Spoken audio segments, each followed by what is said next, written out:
Сабактын темасы эки улак. Максаты чыгарма менен таанышабыз.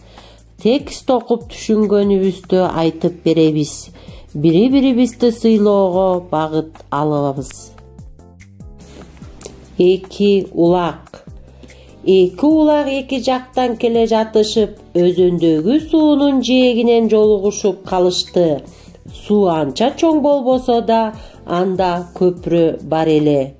Көпүрө деген ат эле болбосо, бир эле жыгачты сундуруп коюшкан.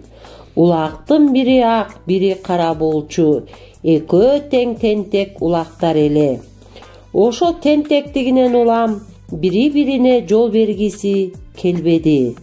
Төбөсүнө эми гана чыгып келаткан тик чийге мүйүздөрүн көргөзө, бири-бирине моюн толгоп коюшту.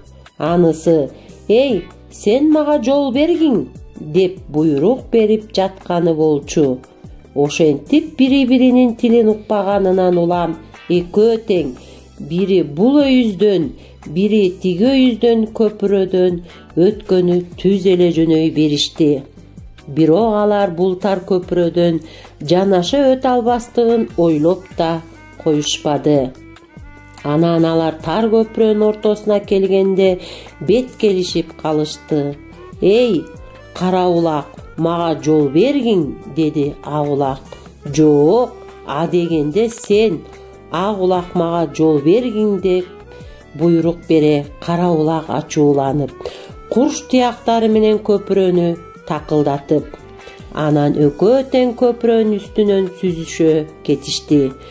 Сүзүшкөндө тар көпүрөнүн үстүнөн соо калышмак беле тайгаланып кетишти да экөө тең сууга кулап түшүштү.